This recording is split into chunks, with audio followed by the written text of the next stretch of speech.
You're listening to the Telltale Podcast. Don't forget to check me out on all social media, on Patreon, on Teespring, and on Etsy. All links can be found on my website, telltaleatheist.com, or in the podcast's description. I can give my state, but not so much my name. I live down here in Texas. Just out of curiosity, I've started to hear about a new form of Christianity popping up that's not quite like Scientology, but has to do with science. And people are saying that what science describes as things like the Big Bang, the Red Sea, all that other such, science explains the physical side of it, but God was the one that put it into action.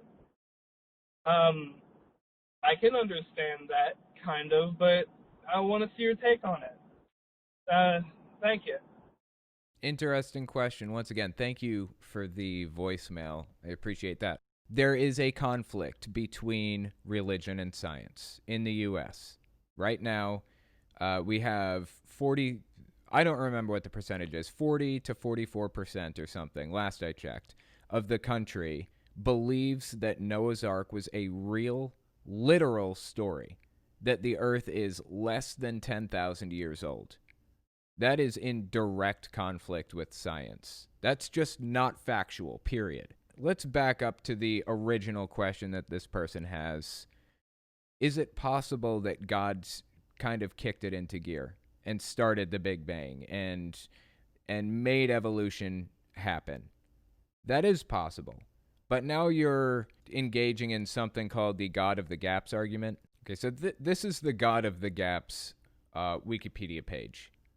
God of the Gaps is a theological perspective in which gaps in scientific knowledge are taken to be evidence or proof of God's existence. The term gaps was initially used by Christian theologians not to discredit theism, but rather to point out the fallacy of relying on theological arguments for God's existence. We can say maybe God kicked the Big Bang into being. Maybe God started the Big Bang, but how far back are we going to go with this? You know, what if we discover exactly how the Big Bang happened? Maybe the Big Bang isn't exactly how it happened. What do we say then? Why do we even need God in the equation? What does God have to do with any of this? We don't need God as a part of this equation. It's possible that maybe some God did it, but first you're going to have to prove to me that a God exists in the first place, and we'll go from there. That's kind of my take on it. It seems kind of ridiculous to me, honestly, that to think that a God is taking part in anything on Earth or kicking anything into being or whatever. Sure, maybe. Maybe he did kick the Big Bang into being. Maybe he did guide evolution. Who fucking knows? But I'm not going to sit here and assert that he did. Show me evidence that it happened that way and I'll believe it. There is evidence for the Big Bang.